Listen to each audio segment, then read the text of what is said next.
أعوذ بالله من الشيطان الرجيم. بسم الله الرحمن الرحيم. السلام عليكم ورحمة الله وبركاته. الحمد لله نحمده ونستعينه ونستغفره ونتوب إليه ونعوذ بالله تعالى من شرور أنفسنا ومن سيئات أعمالنا. من يهده الله فلا مضل له ومن يضلل فلن تجد له مرشدا. أشهد أن لا إله إلا الله وحده لا شريك له وأشهد أن محمدا عبده ورسوله. اللهم صل على محمد وعلى آل محمد كما صليت على إبراهيم وعلى آل إبراهيم إنك حميد مجيد. اللهم بارك على محمد وعلى آل محمد كما باركت على إبراهيم وعلى آل إبراهيم إنك حميد مجيد. أمسينا وأمسنا الحمد لله لا شريك له لا إله إلا المسلم. أمسينا على فطرة الإسلام وكلمة الإخلاص وعلى دين محمد صلى الله عليه وسلم وعلى ملة أبينا إبراهيم حنيفا وما كان مشركين. أما بعد. Alhamdulillah wa syukrulillah wa la hawla wa la quwwata illa billah. Hadirin hadirat muslimin dan muslimat, jamaah salat maghrib isya yang dirahmati Allah SWT. Teman-teman sekali, kita merafakkan kesyukuran kehadirat Allah SWT karena Allah masih memberikan kita kesempatan sehingga ke malam ini Rasulullah SAW pernah menyebut ightanim khamsan qabla khamsin. Rebutlah 5 kesempatan dalam hidupmu sebelum datang 5 kesempatan yang meragut semua kesempatan yang baik. Di antaranya Rasulullah menyebut hayataka qabla mautik, hidupmu sebelum matimu. Jadi kita masih hidup, tuan-tuan dan puan, marilah kita menggunakan kesempatan hidup ini sebelum datangnya saat kematian yang menghapuskan segala kesempatan, yang menghapuskan segala kenikmatan hidup. Mudah-mudahan Allah memberikan kita petunjuk dan hidayah dan taufik yang dengannya kita akan dapat melaksanakan segala perintah Allah dan meninggalkan larangannya. Amin ya rabbal alamin. Tuan-tuan dan puan yang dirahmati Allah SWT, termasuk dalam bab yang baru, yaitu kewajipan menyuruh ahli keluarga dan orang-orang yang berada dalam tanggungannya untuk taat kepada Allah SWT. Dalam bab ini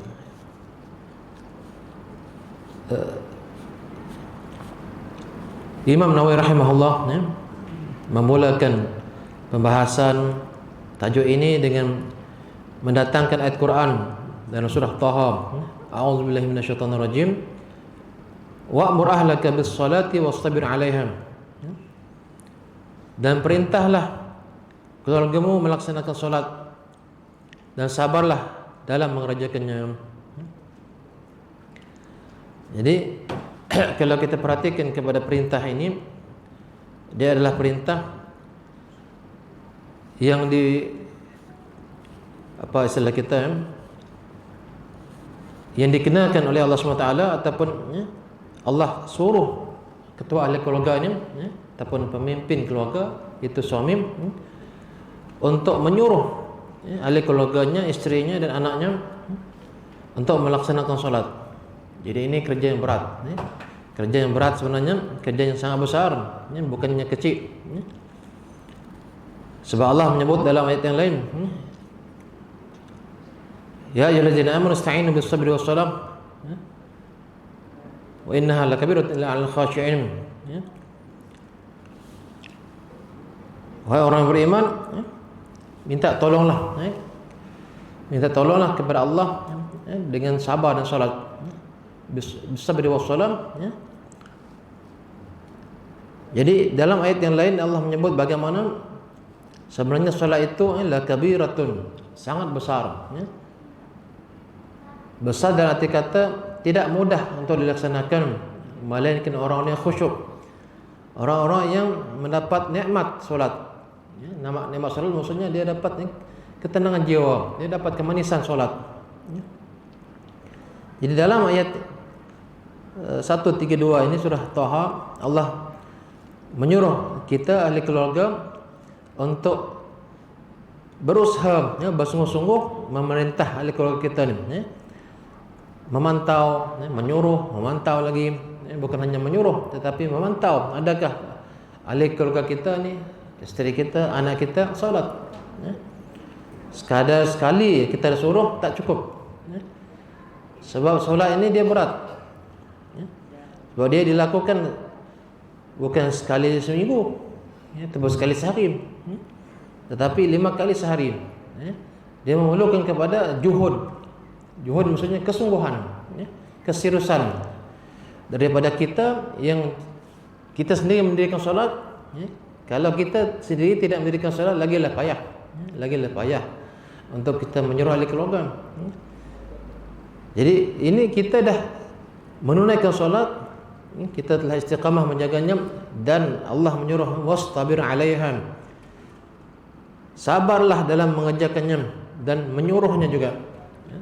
Sabar kita menyuruh orang yang solat, sabar kita juga, kita sendiri mengerjakannya, sabar juga, apa istilah kita, menyuruh mereka solat. Bukan mudah. Kalau isteri kita mungkin tak susah, tapi anak-anak ini suatu tugas yang berat, utama anak-anak yang baru, yang remaja, yang kanak-kanak. Sebab itu kita tengok dalam beberapa hadis menyebut bagaimana nanti kita akan berjumpa dengan satu apa istilah kita, suruhan agar kita menyuruh anak kita solat. Di antaranya nanti kita tengok, tak apa saya terus mula hadis yang sepatutnya hadis yang keempatnya. Dia kata apa? Muru auladakum bis salati wa hum abna'u sab'i sinin wadribuhum 'alaiha wa hum abna'u 'ashrin wa fariqu bainahum fil madaji'. Hadis riwayat Abu Daud bi isnad hasan.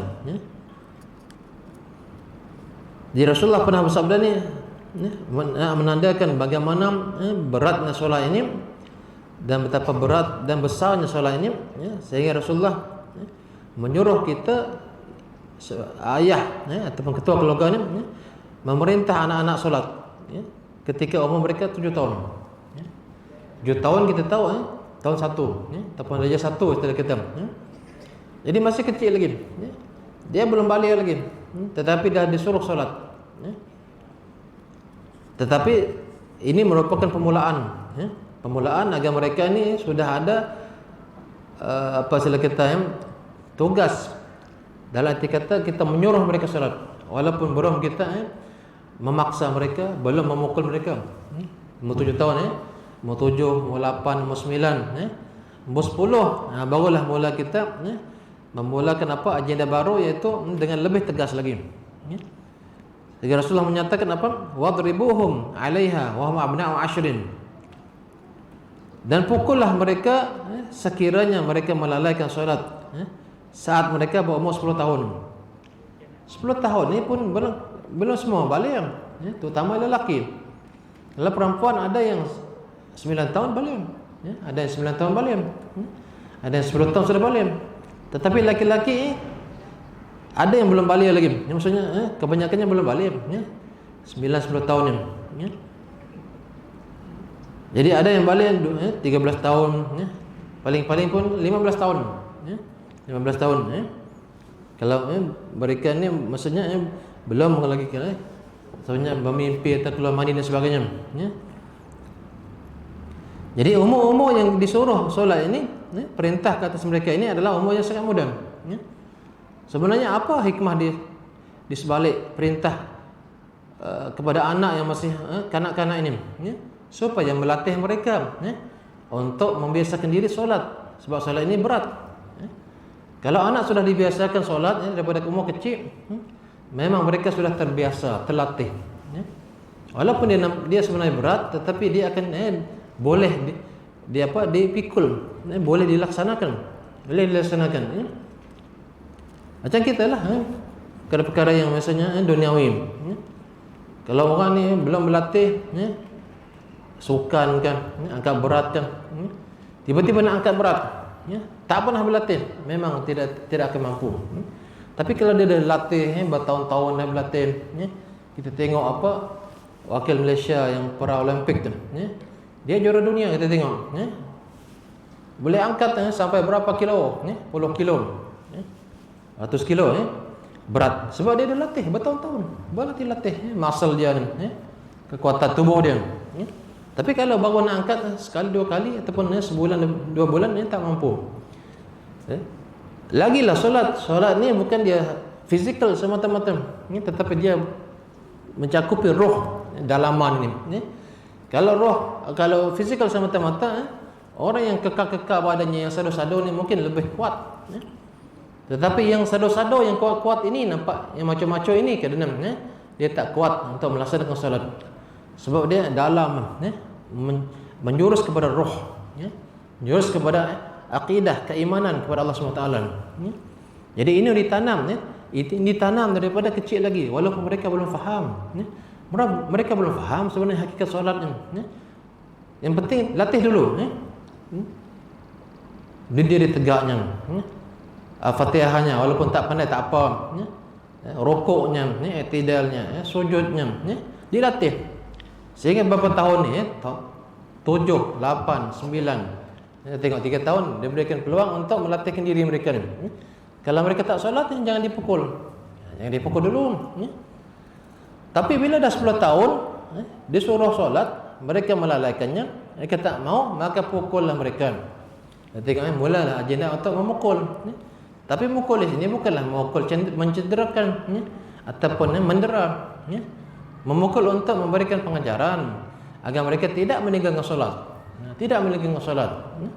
Jadi berat sebenarnya, berat. Kita dulu mungkin ada pengalaman, pengalaman kita ni solat, ada jenis orang yang dia tengok anak ni dah solat ke belum? Sudah, dia kata.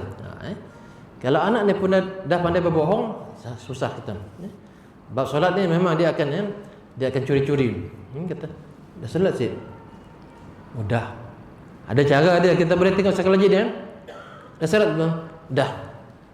Ada yang memang kalau betul dia solat tu memang nampak cepat. Dah solat belum? Mudah. Lambat dia fikir, nak fikir ni bohong ke tidak? Nak bohong ke tidak? Mudah. Kata perlahan je, macam dengar tak tidak, dengar tak dengar. Macam tu kadang dia cuba nak berwuduk.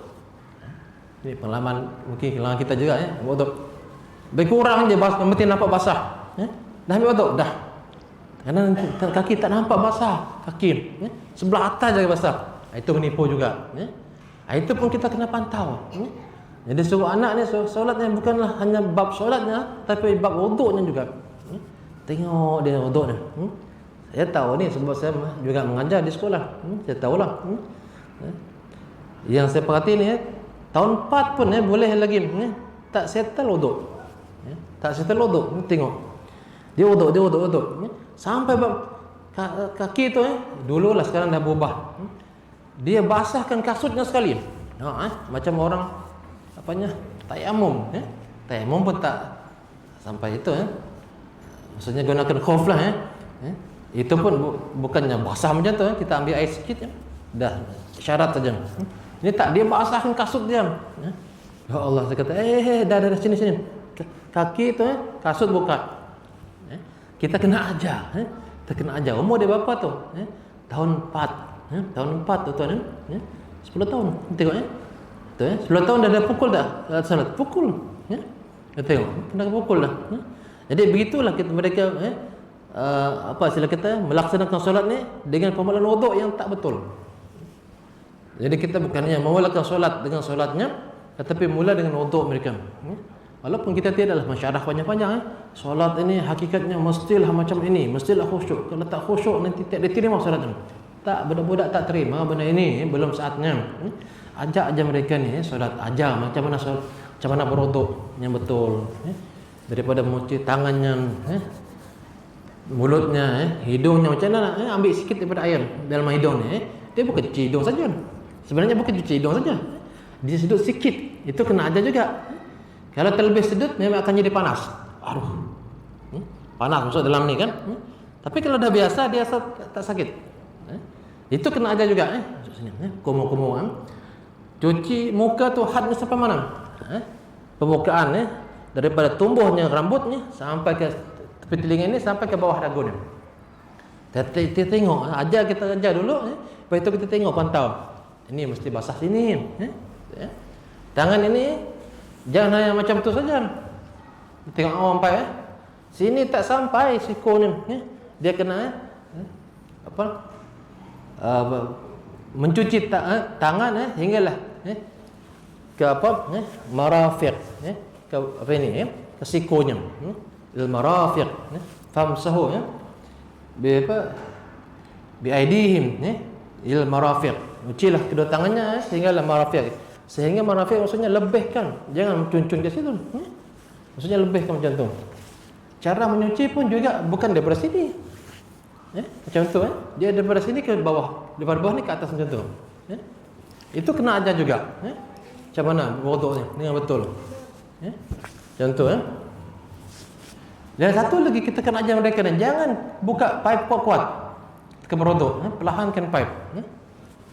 Ada jenis pipe yang bagus tu memang bila kita bawa macam tu bawa keluar air. Itu memang bagus. Ada kita tengok orang modify pipe untuk berwuduk. Bila kita tekan macam tu dia keluar. Bila kita lepas berapa saat tu dia tutup dah. Kita gunakan untuk basuh. Jadi itu sangat menjimat air. Itu juga dalam bab pelaksanaan wuduk yang sempurna. Itu melaksanakan wuduk dengan menggunakan air yang tak banyak. Bukan hanya basah, yang penting basah. Tak. Menggunakan air yang sempurna. Kiri kanannya. Lepas itu cuci kepala, bukan rambut sebenarnya. Ini pun kena betul juga. Kadang ada orang ni rambut. Bukan rambut. Famsahu bi ru'usikum wa aydikum minhum. Maksudnya sapukanlah kepala ni. Kalau orang botak macam mana? Tak ada rambut. Dia bukan sapu rambut. Kadang-kadang orang sapu rambut macam tu. Bukan rambut. Kepala. Ru'us maksudnya kepala-kepala kamu. Sapulah, bukan basuh. Sapulah kepala kamu. Sebahagian daripada sebahagian ataupun semua. Terserahlah. Ada riwayat menyatakan Rasulullah ni berwuduk macam ni. Betul ke telinga terus. Ada yang mazhab yang menggunakan maksudnya sebahagian, maksudnya bolehlah berapa kali macam tu. Itu bukan rambut tetapi kepala. Kena betul kena betul kefahaman. Jadi kadang-kadang kita tengok budak-budak tu panjang rambut, dia letak rambut je macam tu. Sebenarnya bukan rambut, kepala. Kena dibetulkan. Kita orang yang dewasa pun kadang-kadang boleh silap. Jadi kena berbetulkan bab berwuduk ni. Solat tu nampak settle, tetapi kalau wuduk tak settle, memang solat tidak akan sah. Kita tengok tidak akan sah. Jadi kita nak suruh anak kita solat, kita sendiri pun kena ilmu kita pun upgrade. Jangan ilmu kita macam anak kita juga. Kita nak macam bola lah. Bola kita letak atas air ni, air naik, bola tidak akan tenggelam. Bila air naik, bola tetap naik. Dia lebih naik daripada air, atas daripada air.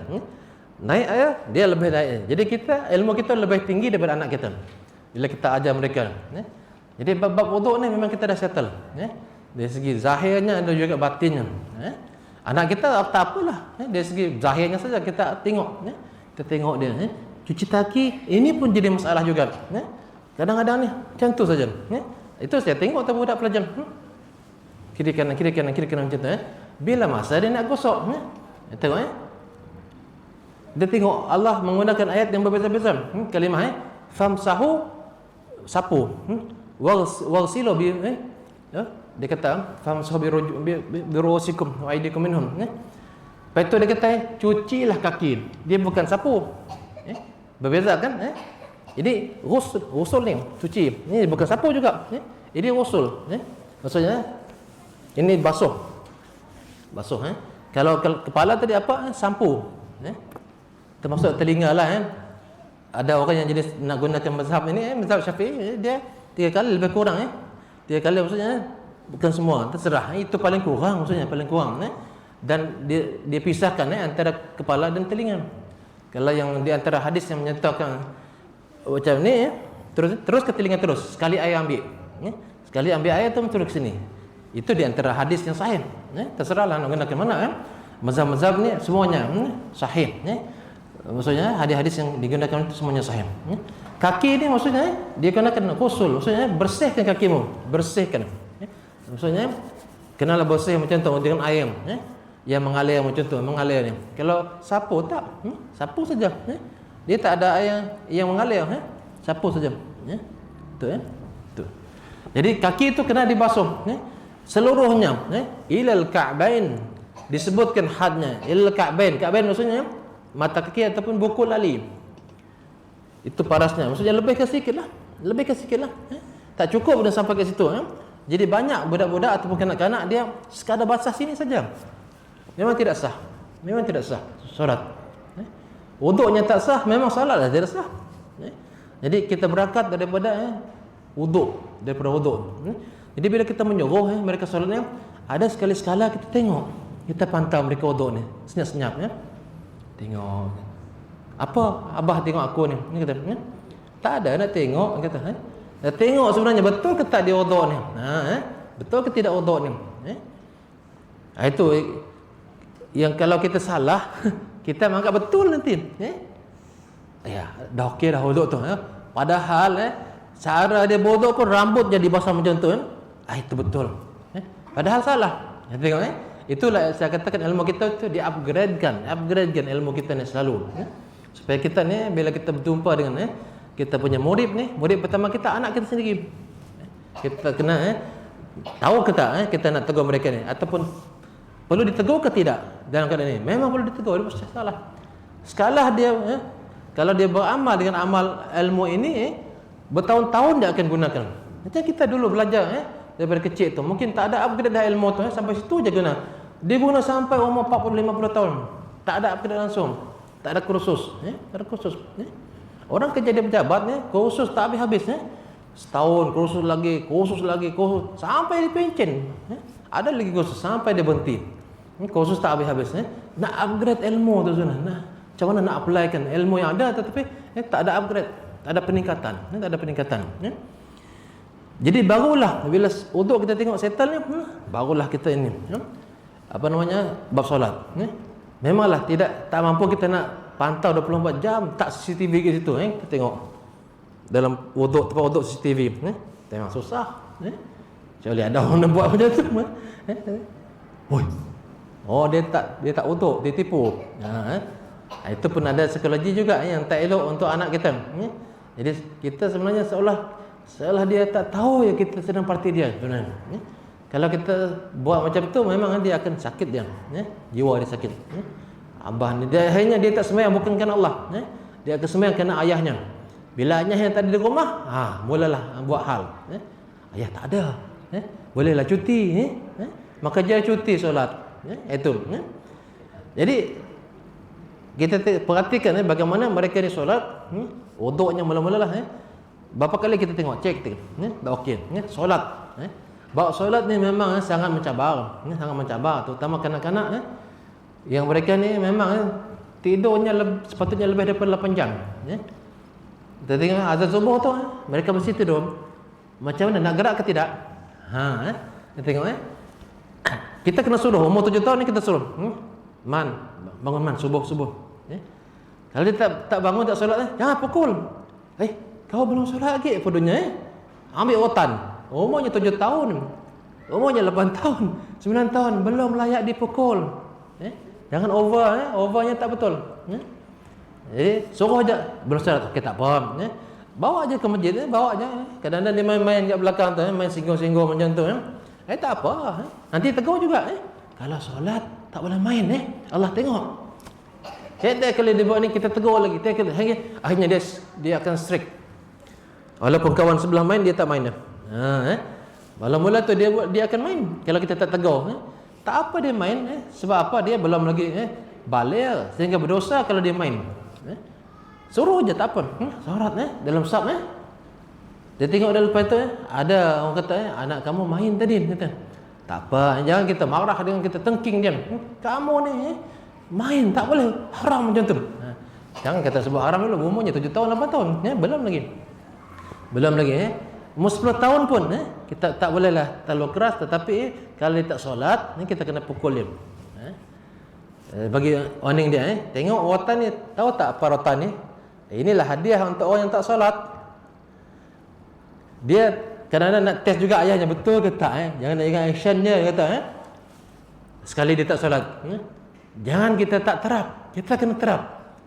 Kalau tak terap dia akan tahu sebenarnya status kita sebenarnya ayahnya action dia cakap. Sebenarnya dia sayang dengan saya, dia tak pukul walaupun tak salat. Salatlah, jangan tak salat. Umur 10 tahun ni dia tak salat. Tak, ambil rotan. Sikit sekali je. Kamu tak salat Dia nafas tu bila kita sekali pukulan tak. Dah pucat dah muka dia Jangan tak solat ingat Ingat, ni rotan ni. Ni untuk orang yang tak solat. Dia pun rasa cemas dah tak boleh. Akhirnya dia akan rasa ambil pengajaran daripada yang telah dia buat kesalahannya.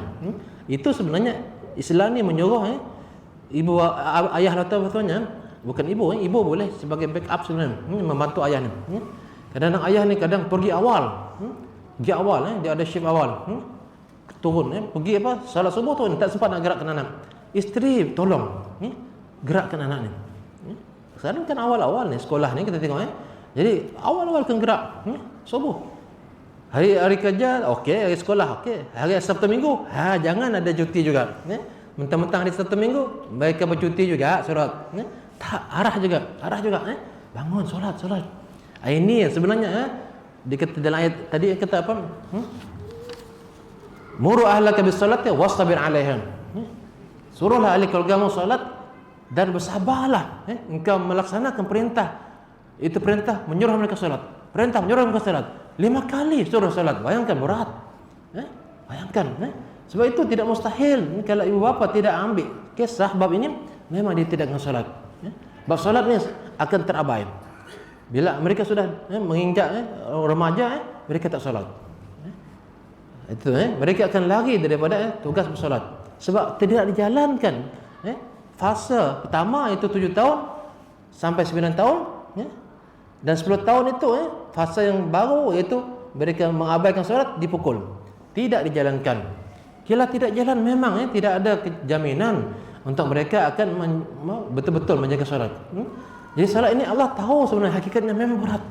Sebab itulah Allah suruh macam ini caranya pelaksanaan solat tu. Pelaksanaan solat tu. Kalau dalam bab puasa beza sikit, ada ulama yang qiyas kepada solat. Bila agaknya kita suruh mereka berpuasa ni? Dia berbeza sikit daripada solat. Solat dia agak keras. Memang keras lah, bukan agak keras, memang keras. Kalau puasa tak. Kalau umur-umur macam ni kita tengok tak kuat lagi. Tak boleh kita ini pukul mereka. 10 tahun kamu tak puasa pukul. Tak ada perintah untuk pukul anak. Kita latihkan mereka. Sehingga mereka ni kuat berpuasa. Banyak budak-budak yang yang umurnya 7 tahun 8 tahun full ke dalam puasa. Yalah kadang-kadang kita bagi macam hadiah lah. Nanti kalau man solat kalau man puasa habis ini hadiahnya tapi jangan hadiah yang salah. Kadang-kadang tersilap janji dah. Kalau man ini abah akan bagi laptop atau bagi handphone Apple. Bila dah beberapa hari tu silap. Dia rakam terus. Jadi sebelum kita buat janji tu ingat ini sesuai ke tidak untuk dia. Jangan dia merosakkan anak kita. Itu jadi jangan buat janji saja. Yalah budak-budak yang belum balik boleh kita buat janji. Rajin puasa full bagi hadiah. Tapi sudah dekat nak balik tu perlahan-lahan tarik. Balik dah tak ada dah. Balik dah jangan bagi hadiah lagi. Sebab balik sudah dapat pahala ataupun dosa. Itu kena bezakan. Yalah macam setengah orang dia bagi hadiah juga untuk solat. Kalau man solat bagi hadiah. Tak apa peringkat dia belum balik. Tapi sudah balik jangan lagi bagi hadiah. Ini untuk man umur dia sudah 15 tahun. Dia rajin solat dia dapat motosikal. Itu dah tak betul. Jadi dia solat dia dapat sesuatu nanti umur 16 17 minta lagi hadiah. Abah aku ni rajin solat. Minta lagi hadiah. Akhirnya tak tumbuhlah anak itu solat dengan betul. Kerana Allah. Pakai balik tu dia sudah dilepaskan macam macam kita lepas belon dah. Dia boleh ini dah. Macam layang-layang. Jadi peringkat awal tu memang kita yang kawal. Bila dah peringkat matang dah dia akan boleh berjalan sendiri dah. Dia belajar di negeri orang pun dia boleh jaga solat dah. Itu hasil daripada latihan yang bertubi-tubi ini. Umurnya 7 tahun, 8 tahun, 9 tahun, 10 tahun tu ketatkan lagi. Kalau ibu bapa ataupun ayah dia tak strict dalam bab ini, memang tengoklah anaknya memang tidak akan bersungguh-sungguh solat. Bab salat ni saya perhatikan sungguh lah, kanak-kanak di sekolah, mereka ni memang ada yang memang nak lari daripada salat. Dia kata waktu salat asar tu kita tengok ada beberapa orang yang tidak solat, sengaja ditandas. Ditandas mereka kan. Kenapa kamu kencing kata. Oi, lamanya kamu kencing. Saya kata tak, memang saya kencing. Kita perhati tengok dia keluar. Kita nak habis orang solat baru dia balik daripada ni. Berapa banyak lari daripada solat. Ada jenis budak pelajar tu ada, tapi tak banyak. Ada Saya tak tahulah kalau di rumah ni ada kadang-kadang kita tanya, ayah tak solat? Ada. Ayah solat tak? Ayah tak solat kata. Oh, patutlah saya kata patutlah Jadi kalau ayahnya tak solat memang anak ni, kalau anak ni solat beruntung. Memang dia ambil pengajaran daripada atau kedua yang lain tu. Contoh yang lain mungkin pak ciknya siapakah ataupun ustaznya siapakah. Tetapi kalau anak ni memang dia tengok tak solat disebabkan oleh ayahnya, memang itulah sebenarnya seperti apa kalau kita ketam ngajak anaknya berjalan betul tapi dia macam tu juga. Kiri kanan tak boleh dia ke depan macam tu, ketam tu tak boleh. Nak ajak anaknya jadi baik, bermula daripada solat. Bermula daripada solat sebenarnya. Walaupun orang itu tak baik, tetap jaga solat. Solat itu yang akan memperbaiki segala keburukan, segala kekurangan daripada orang yang sebenarnya dia tak baik ataupun dia melakukan maksiat. Solat ini sangat penting. Itu jadi begitu sekali ni Allah menyuruh kita ni untuk melakukan syarat ni, wastabir 'alaiha, bersabarlah kamu dalam memerintah. Kamu sendiri melaksanakannya sabar, kamu merintah mereka ni memantau mereka ni sabar. Bukan sehari dua kita tengok mereka solat ni subuh subuh tu berapa 360 hari contohnya 360 hari lah kita tengok subuh tu mereka tengok kalau mereka masih di rumah kita, kalau mereka sudah di asrama apa itu lain. Itu jadi sementara mereka masih di rumah kita sebelum mereka pergi ke asrama atau mana maka kita kena pantau sungguh-sungguh inilah terbiah sebenarnya. Ini terbiah. Kalau kita tak buat kita berdosa. Bukan kita menanggung dosa mereka, tetapi kita menanggung dosa tanggungjawab. Berbeza dan ada orang salah faham kena kamu yang tanggung dosa tu. Bukan kita menanggung dosa, kita menanggung dosa tanggungjawab. Adapun dosa-dosanya dia tanggung. Bila kita dah bagi kita dah menyuruh mereka, pantau mereka, bertubi-tubi kita suruh, kita terlepas. Kalau mereka juga menipu itu kita terlepas. Kalau kita tak suruh memang kita akan berdosa atas kapasiti kita, tanggungjawab kita tak ditunaikan. Tanggungjawab kita tidak ditunaikan, itu sebenarnya. Jadi kewajipan para wali ataupun orang tua untuk menyuruh anak-anaknya melaksanakan solat, mengajar hukum-hukum dan syarat-syaratnya, biasakannya untuk melaksanakannya dan memukulnya bila ia meninggalkan solat sebagai bentuk pendidikan sebenarnya. Mendidik sebenarnya, bukan nak mendaksa atau mendera mereka tak solat memang biru masuk sini. Kenapa ni biru-biru semua ni? Aku tak solat kata. Woi, tak ada Islam seorang macam tu. Itu jadi fitnah. Ada kes kita tengok seorang orang ayah memukul anaknya sehingga lebam-lebam sebab solat.